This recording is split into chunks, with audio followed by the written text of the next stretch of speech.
Hello, मेरा नाम Kumar Ben और मैं हमारा दर्पण का ये तीसरा भाग है।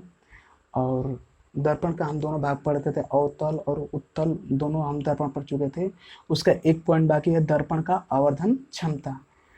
तो हम दर्पण का आवर्धन क्षमता पढ़ते हैं। जैसे इसको हम यम से प्रदर्शित करते हैं, यम से प्रदर्शित करते हैं तो इसमें क्या होता है कि -v/u, या इमेज की ऊंचाई अपान इमेज का वस्तु का ऊंचाई, इमेज का ऊंचाई अपान वस्तु का ऊंचाई ही हमारा दर्पण का आवर्धन क्षमता कहते हैं। तो हम अब इसको ऐसे भी लिख सकते हैं कि वस्तु दर्पण से दर्पण से दर्पण से दर्पण से प्रतिबिंब की दूरी अपान दर्पण से वस्तु की दूरी के अनुपात को हम क्या बोलते हैं, आवर्धन क्षमता। तो 3-4 कंडीशनों पर ये हल होता है। जैसे हम स्टार्ट करते हैं। जैसे यम बराबर 1 दे दिया, यम बराबर हाफ दे दिया, यम बराबर 2 दे दिया और यम बराबर 3 दे दिया। 3 मतलब कि हम जब यम बराबर वस्तु नहीं इमेज की ऊंचाई अपान और वस्तु की ऊंचाई के अनुपात को हम क्या बोलते हैं, आवर्धन क्षमता बोलते हैं। जब हम हल करने पर यम का मान 1 आ जाए, यम का मान 1/2 आ जाए और यम का मान 2 आ जाए और यम का मान 3 आ जाए, तो इस रूप में इमेज कैसा कौन से रूप में उदाहरण करेंगे। तो इसको हम थोड़ा सा देखते हैं। जब यम का मान 1 आता है तो वस्तु के बराबर प्रतिबिंब बनता है। क्या होता है, जब यम बराबर 1 आए तब हमारा वस्तु का प्रतिबिंब वस्तु के बराबर प्रतिबिंब बनता है। मतलब जो उसकी हाइट रहेगी ना, आपका प्रतिबिंब का और वस्तु की हाइट रहेगी, ऊंचाई, तो जो एक दूसरे के बराबर रहेंगे। अब हाफ क्या होता है, जब हमारा आवर्धन क्षमता 1/2 मान निकले, जब हमारा आवर्धन क्षमता 1/2 मान निकले तो इसमें क्या होता है, जो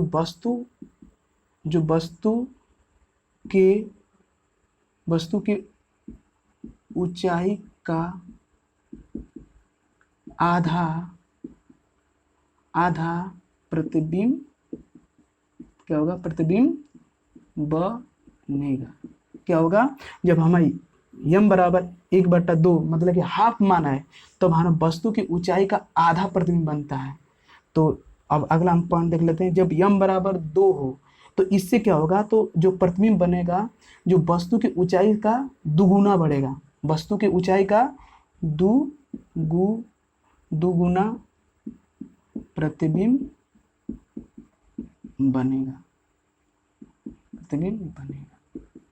या जब यम बराबर 3 होगा तो वस्तु की ऊंचाई का या वस्तु की ऊंचाई से 3 गुना क्या बनेगा, 3 गुना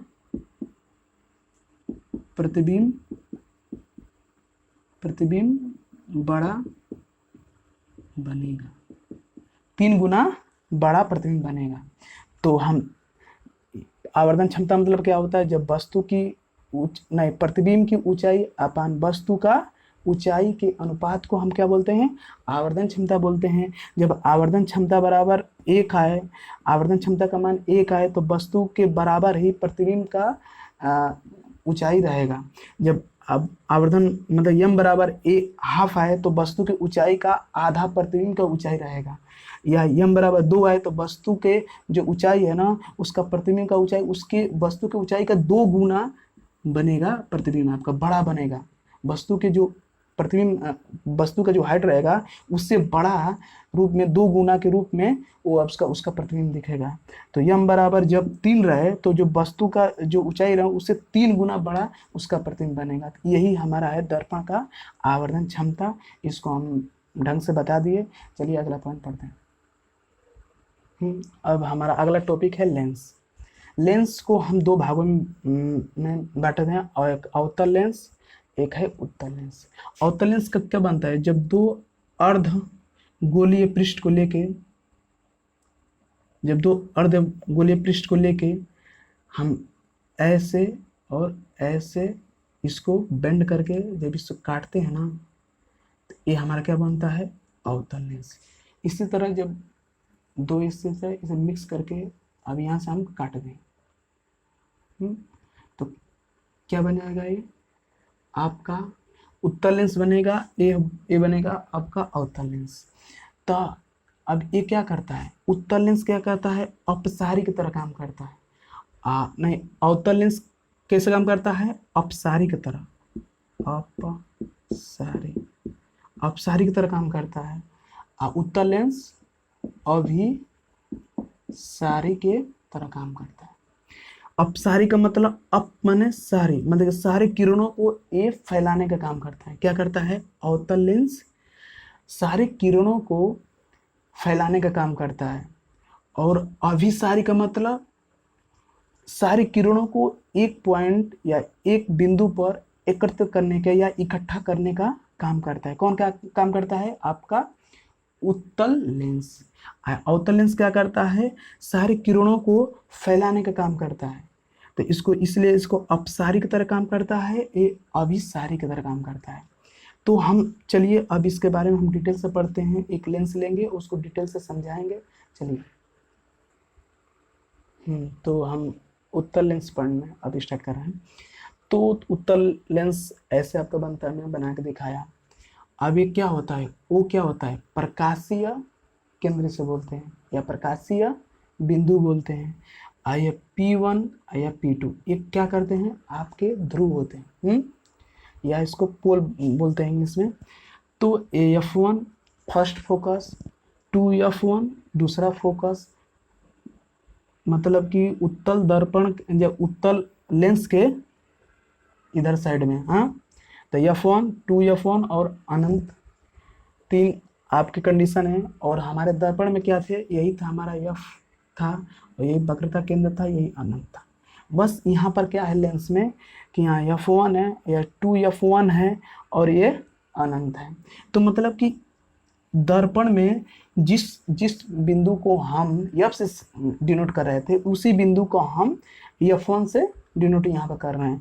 जिस बिंदु को हम C से कर रहे थे दर्पण में, यहाँ पर लेंस में 2F1 से हम डिनोट कर रहे हैं, और अनंत को अनंत से हम डिनोट कर ही रहे हैं। तो इसमें बस कोई दिक्कत नहीं है, बस आपका सेम टू सेम काम है, लेकिन यहाँ पर थोड़ा सा नामकरण अलग अलग है, बस काम वही सेम टू सेम है लेंस का। अभी लाइट भाग चुकी थी, तो अभी आइए, तो हम इस वीडियो को स्टार्ट कर रहे हैं दोबारा से। तो अब क्या हुआ कि ये हमारा क्या है, वो क्या है, हमारा प्रकाशीय बिंदु। P1 क्या है, हमारा पोल है या ध्रुव, पहला ध्रुव। और ये क्या है, F1 पहला फोकस, दूसरा फोकस, और ये अनंत है।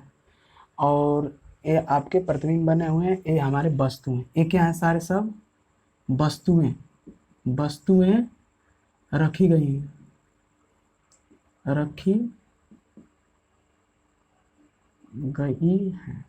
ये क्या है, हमारी वस्तुएं रखी गई हैं। पहला वस्तु, दूसरा वस्तु, तीसरा वस्तु, चौथा वस्तु, पांचवी वस्तु, छठवीं वस्तु। तो जब हम उत्तल दर्पण के उत्तल लेंस के सामने हम 6 पोजीशन है, 6 स्थिति है, उसके सामने हम वस्तु रखें। एक हम रखें वस्तु, पहली वस्तु अनंत पर रखे हैं, दूसरी वस्तु 2F1 और अनंत के बीच में रखे गए हैं, और तीसरी वस्तु हम रखे 2F1 पे, और 2F1 प्लस और F1 के बीच में हम रखे हैं चौथी वस्तु, और F1 पर हम रखें पांचवी वस्तु, और ये आपके P1 और F1 के बीच में हम रखें छठवीं वस्तु। तो इनकी वजह से जो हमारा प्रतिबिंब बनता है उसको हम ध्यान से थोड़ा देखते हैं। क्या होता है कि जब हमारी वस्तुएं ना उत्तल लेंस के सामने अनंत पर रखी गई हैं, तो हमारा प्रतिबिंब कहाँ बनता है, इस लेंस के पीछे, और F2 के जो फोकस है F2 इस पर बनता है और बिंदु आकार का बनता है, या बिंदु आकार का बनता है, उल्टा बनता है, वास्तविक बनता है। क्या बनता है? उल्टा बनता है और वास्तविक प्रतिबिंब बनता है। वास्तविक प्रतिबिंब क्या होता है? ऐसी प्रतिबिंब जिस वस्तु का हम एक इमेज बना सके, एक फोटो बना सके। और अब चलते हम पढ़ते हैं। अब आगे देखिए, जब अनंत और 2f के बीच में, जब अनंत और 2f1 के बीच में जब वस्तु रखें हम दो, तो ये इमेज बने। ये क्या है? इमेज। इमेज मतलब प्रतिबिंब बना है। तो जब हम अनंत और 2f1 के बीच में वस्तु दो रखे हैं तो हमारा प्रतिबिंब बन रहा है f2 + 2f2 के बीच में इमेज बन रहा है। क्या बन रहा है? 2। ये क्या है? वस्तु से छोटा प्रतिबिंब बनना है। वस्तु से छोटा प्रतिबिंब बना है, उल्टा बन रहा है और वास्तविक प्रतिबिंब बन रहा है। अब हम चलते हैं 2f1 पर। हम प्रतिबिंब 2f1 पर हम वस्तु रखें 3, 2f1 पर हम वस्तु रखें 3, उसका प्रतिबिंब बनेगा 2f2। मतलब कि जिस हाइट का हम प्रतिबिंब, जिस हाइट का हम वस्तु रखें 2f1 पर, उसी हाइट का प्रतिबिंब बनेगा हमारे f2 पर। मतलब कि जो है ये क्या रहेगा? बराबर रहेगा। बराबर जो हमारी हाइट वस्तु की रहेगी वही हाइट हमारे यहाँ पर प्रतिबिंब की रहेगी। मतलब कहने का मतलब यह है कि जो इनकी हाइट और इनका खाली उल्टा और वास्तविक रहेगा, लेकिन वस्तु के बराबर प्रतिबिंब बनता है। उल्टा और वास्तविक, ये सारे प्रतिबिंब कैसे हैं? उल्टा प्लस वास्तविक, उल्टा वास्तविक बने हैं सारे प्रतिबिंब। लेकिन ये बिंदु आकार का है। लेकिन ये पहला प्रतिबिंब क्या है? बिंदु आकार का प्रतिबिंब बनेगा। दूसरा क्या है? वस्तु से छोटा बनेगा, लेकिन यह 2f2 और 2f2 + 2f2 के बीच में बनेगा, लेकिन वस्तु से छोटा प्रतिबिंब बन रहा है। कैसे बनेगा? उल्टा और वास्तविक प्रतिबिंब बन रहा है। अब अगला हम वस्तु देखते हैं। 2f1 + f1 के बीच में वस्तु रखे हम चौथी वस्तु रखे हैं, तो इसका प्रतिबिंब कहाँ बन रहा है? 2f2 और अनंत के बीच में बनना है। ये क्या करे? वस्तु से बड़ा बनेगा, वस्तु से हल्का से बड़ा बनेगा ये प्रतिबिंब, और उल्टा और वास्तविक प्रतिबिंब बनेगा। अब हमारा पांचवा वस्तु है, f1 पर रखा गया है, तो इसका प्रतिबिंब कहाँ बनेगा? अनंत पर बनेगा। यही प्रतिबिंब में सबसे बड़ा बनता है। ये कहाँ है? सबसे बड़ा प्रतिबिंब है। ये सबसे बड़ा प्रतिबिंब है। जब हम f1 पर कोई वस्तु रखते हैं तो उसका प्रतिबिंब कहाँ बनता है? हमारे अनंत पर बनता है। अब एक और है कि जब हम f1 और p1 के बीच में वस्तु रखें तो कहाँ प्रतिबिंब बनेगा? यह प्रतिबिंब इस वस्तु के, ये वस्तु है ना, इसके पीछे जस्ट बनेगा, यहाँ पर बनेगा। कहाँ पर बनेगा? यहाँ पर प्रतिबिंब बनेगा। तो इस प्रतिबिंब, छठे वाला प्रतिबिंब का हम बताते हैं नेचर, इसकी प्रकृति बताते हैं कैसा प्रतिबिंब बनता है। ये क्या करेगा? प्रतिबिंब कैसा होगा? वस्तु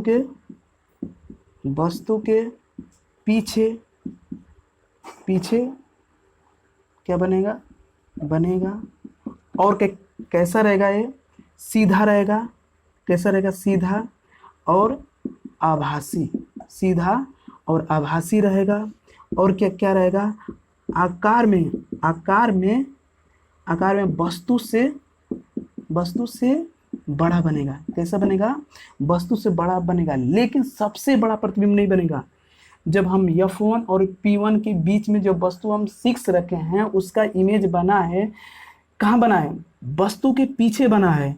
कैसा बना? वस्तु के जो प्रतिबिंब बना वस्तु के पीछे बनेगा, सीधा बनेगा, आभासी बनेगा और आकार में वस्तु से बड़ा बनेगा, लेकिन सबसे बड़ा नहीं बनेगा। सबसे बड़ा कब बनेगा? सबसे बड़ा हमारा अनंत पर इमेज बनेगा। अनंत पर इमेज कब बनेगा? जब हमारा f1 पर वस्तु, मतलब कि जो पांचवी वस्तु है, जो पांचवी वस्तु हम रखें f1 पर, तो वही प्रतिबिंब बनेगा हमारा अनंत पर। यही सबसे बड़ा बनेगा। आपको क्वेश्चन में पूछा कि जब हम उत्तल लेंस के सामने 2f1 पर वस्तु रखते हैं तो हमारा प्रतिबिंब कैसा बनेगा? तो आपको सीधे बताना होगा आपको सीधे बताना होगा कि 2F2 पर इमेज बनेगा, वस्तु के बराबर बनेगा, उल्टा और वास्तविक प्रतिबिंब बनेगा। तो इससे कई प्रकार के क्वेश्चन बना सकता है। ये भी बना सकता है कि ये बताइए कि वह कौन सा उत्तल लेंस है जिसमें प्रतिबिंब वास्तविक बनती है, आभासी भी प्रतिबिंब बनती है, बिंदु आकार का प्रतिबिंब बनता है, सीधा बनता है, सबसे बड़ा भी बनता है और वस्तु के बराबर भी प्रतिबिंब बनता है। तो सीधे आपको बनना है कि यह उत्तल लेंस है, कि जो उत्तल लेंस है जो अवतल दर्पण के बराबर बिहेवियर करता है। मतलब कोई बोल दे कि अच्छे बताइए कि जो उत्तल लेंस है किस दर्पण के बराबर सा जैसे काम करता है। तो अवतल दर्पण और उत्तल लेंस दोनों सेम काम करते हैं। उनका मतलब सेम का मतलब कि सेम जैसे नेचर रखते हैं। काम मतलब ये है। यहाँ पर आपको समझ में आ गया होगा। एक बार और दोहरा देते हैं। जब वस्तु अनंत पर रखी हो तो प्रतिबिंब कहाँ बनेगा? पीछे, लेंस के पीछे, और F2 पर प्रतिबिंब बनेगा, बिंदु आकार का बनेगा। जब वस्तु अनंत और 2F के बीच में रखी गई है, दूसरी 2F के बीच में दूसरी प्रतिबिंब रखा है, तब दूसरी प्रतिबिंब कहाँ बना है? F2 प्लस 2F2 के बीच में प्रतिबिंब बना है। जब प्रतिबिंब हम 2F2 पर रखे हैं तो हमारा प्रतिबिंब 2F2 पर ही बनेगा, वस्तु के बराबर प्रतिबिंब बनेगा, उल्टा और वास्तविक बनेगा। ये सारे प्रतिबिंब कैसे हैं? उल्टा, वास्तविक, बिंदु आकार का भी हो सकते हैं, बड़े भी हो सकते हैं। लेकिन जो छठवीं प्रतिबिंब है, जो छठवीं वस्तु का प्रतिबिंब है, वस्तु के पीछे बनेगा और सीधा आभासी बनेगा और आकार में वस्तु से बड़ा बनेगा, लेकिन सबसे बड़ा नहीं बनेगा। तो चलिए हम अगला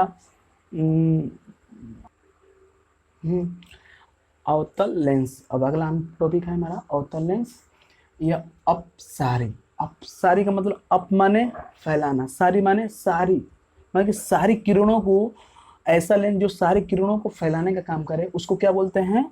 अवतल लेंस। अवतल लेंस आप पढ़े होंगे उत्तल दर्पण। अवतल लेंस और उत्तल दर्पण का दोनों का नेचर एकदम सेम है। मतलब कि जो उनका बिहेवियर है, जो उनका प्राकृतिक नेचर है, दोनों का एकदम सेम टू सेम है। अब देखिए ये हमने रखा है वस्तु हैं, पहला वस्तु, दूसरी वस्तु, तीसरी वस्तु, चौथी वस्तु, पांचवी मिट्टी और छठवीं मिट्टी। और इसके बारे में आप ढंग से जानते हैं इसके। तो हम क्या करें, जब हम पहली वस्तु का प्रतिबिंब देखें, जब अनंत पर रखी जाए तो उसका प्रतिबिंब कहाँ बनेगा? फोकस पर बनेगा। कहाँ बनेगा? फोकस पर बनेगा। अब दूसरी वस्तु को देंगे, जस्ट इसी के चिपका हुआ एक प्रतिबिंब बनेगा, दूसरी प्रतिबिंब। तीसरा प्रतिबिंब देखिए जो 2F1 पर है, तो इसका प्रतिबिंब कहाँ बनेगा? इसी के साथ चिपका हुआ प्रतिबिंब बनेगा। क्या बनेगा? तीसरी प्रतिबिंब। जैसे हम देखें 2F1 प्लस F1 के बीच में जो चौथी वस्तु है, तो उसका प्रतिबिंब क्या होगा? इसी के साथ चिपका हुआ एक प्रतिबिंब बनेगा, जो चौथी प्रतिबिंब बनेगी। और जब हम पांचवी प्रतिबिंब देखें, जस्ट इसी के साथ चिपक के एक प्रतिबिंब बनेगा, पांचवी प्रतिबिंब। और जो हमारे छठवीं प्रतिबिंब है, F1 प्लस P1 के बीच में इसी के जस्ट चिपक के हमारी छठवीं प्रतिबिंब बनेगी। तो मतलब कि इसका मेनली ये काम है कि जब हम अवतल दर्पण में हम कहीं भी वस्तु रखें, अनंत पर रखें या आपका अनंत और 2F के बीच में रखें, यार किसी पोजीशन पर रखें, जब अनंत पर रखें तो ये वस्तु फोकस पर बनेगा। जो प्रतिबिंब इसका बनेगा, ये क्या है? प्रतिबिंब है, प्रतिबिंब। तो वस्तु अनंत पर है तो फोकस पर बनेगा। लेकिन ये सारे पहली वस्तु देखिए, दूसरी वस्तु, तीसरी वस्तु, चौथी वस्तु, पांचवी वस्तु और छठवीं वस्तु, ये वस्तु का पोजीशन कहाँ रहेगा? F1 और P1 के बीच में वो अपना प्रतिबिंब बनाते हैं। तो इस प्रतिबिंब को हम क्या बोलते हैं? क्या बोलते हैं? सीधा। क्या बोलेंगे? सीधा, आभासी और वस्तु से छोटे बनते हैं। सीधा, आभासी और वस्तु से छोटे प्रतिबिंब बनते हैं। बस खाली इसका एक अवतल लेंस का एक मेन ये की है, बस वो आता है ना, इसमें मेनली पूछ देगा किस प्रकार का नेचर का प्रतिबिंब बनता है। आप बताइए सीधा, आभासी और वस्तु से छोटा प्रतिबिंब बनता है। बस सिंपल सी बात है। खाली अनंत पर देखिए, जब अनंत में वस्तु रहे तो फोकस बनेगा, और कहीं भी वस्तु रहे तो F1 और P1 के बीच में प्रतिबिंब बनेगा। तो इसका अब हम प्रयोग देखेंगे अगले अगले वीडियो में। तब तक आप मेरे चैनल को देखिए और सब्सक्राइब कीजिए और वीडियो को शेयर कीजिए। धन्यवाद, थैंक यू देखने के लिए।